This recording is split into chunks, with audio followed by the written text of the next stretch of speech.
random information. If you were to face east at the spring equinox, you would see the sun rise in the same constellation for 2,100 years. This is called the precession of the equinox.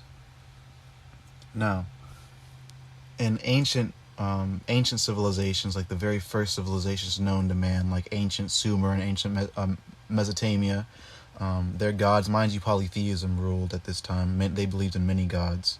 They were all depicted with, with bull horns. And if you look it up, they mean kingship or divinity. Well, that's great, but why do they mean those things? They're just bull horns. Well, it's crazy because at that time period, the sun would have been rising in the age of Taurus, which is represented by the bull. Skip ahead 2,100 years. Judaism was ruling the world. That was a big thing in the world. In the Old Testament, you see a lot of ram symbolism, like when Abraham was going to kill his son, was going to sacrifice his son, but God sends him a ram instead. You see a lot of like the Jewish priests with the ram horn. When Moses was coming, when he came back from the mountain and he sees the people worshiping the golden calf and he gets fucking pissed.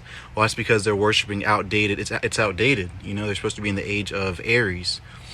We'll skip ahead 2,100 years. Now you're in the age of Pisces, which is represented by 2 fish. That's why Jesus fed multitudes with 2 fish. That's why Jesus called his disciples fishers of men.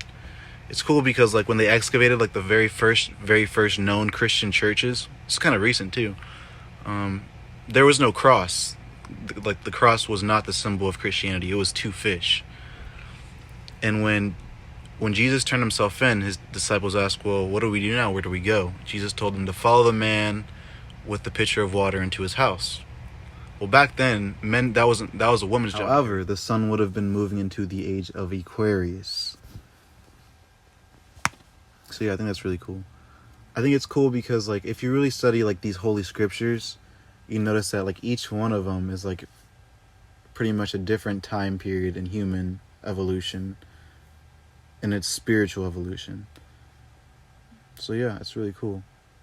Like for instance, ancient Sumer was like the Taurus, Aries is the Old Testament, Pisces is the New Testament, Aquarius is now. Bill, knowledge.